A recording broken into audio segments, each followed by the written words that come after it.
What's up, YouTube? Thanks for tuning in. Welcome back to the channel. Just got a couple of random things to show you, and then we'll get to the album of the week.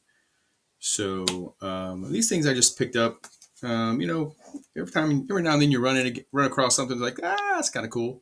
So I did that. So the first thing I got here to show you is a 1980 All-Star Game ballot. We all know these. This is what they handed out in the Major League Baseball stadiums the first part of every single year. And you punched your cards in, your players in, who you wanted to vote for the All-Star game. And you put it in a box at at the end of the aisle, basically, or gave them to the usher or whatever, but you deposited them there. So you could pretty much stuff the ballot box if you wanted, but you had to get these at the stadium. So you had to show up. There was, of course, back in the day, there wasn't any electronic voting or anything like that. But this is kind of cool to take a look at, just to see some of the players that are on here. For example, I got to take my glasses off to read this thing. The National League, all the players in 1980, right? First base, you had Rose, Bill Buckner, Keith Hernandez, my man, from the Cardinals. American League, Rod Carew, Eddie Murray, Yaz, just all kinds of Hall of Fame players listed on here. Bench, Ted Simmons, Carlton Fisk for catching, Reggie Jackson, right?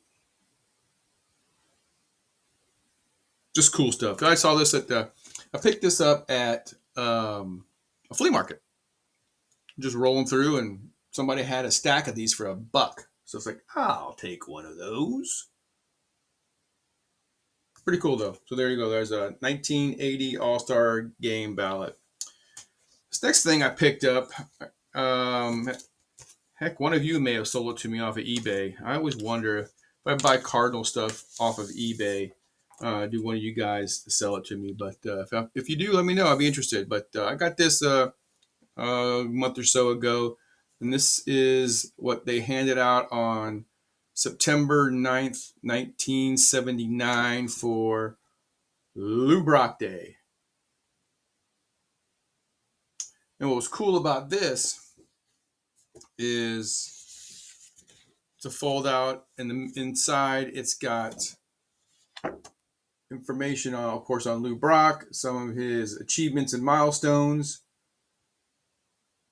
a whole bunch of pictures of his playing days, career bases, pictures of his career base stolen, career bases 892 and 893, 1977.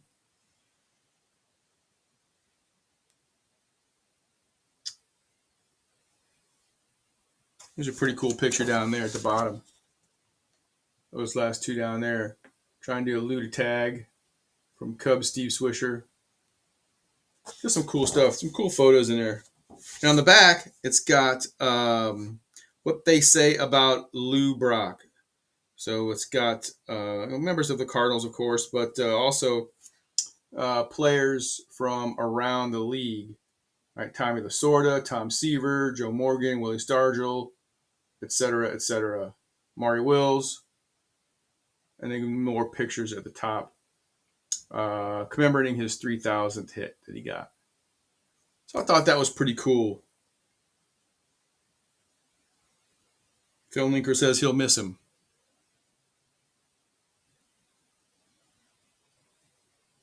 Tim McCarver says Lou Brock helped establish a new era in our game, putting more emphasis on the running game.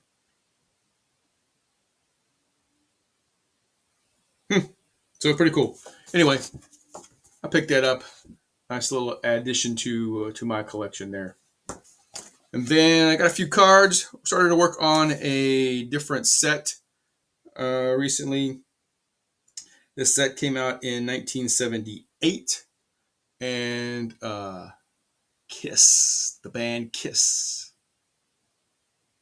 So if you know anything about Kiss and Gene Simmons, they put as much emphasis into marketing the band as they did making music for the band. And back in 1978, Kiss was at their prime. They had just released Love Gun, their sixth album in 4 years, and they were at the height of their popularity. The Kiss Army was in full swing, and they put out, this is series one, but they put out a couple series of Kiss cards. This series one mostly has concert shots. So you can see there Ace and Paul. Great shot of Gene Simmons breathing fire. What a shot there. That's freaking awesome. Gene, Ace, and Paul standing at the front of the stage.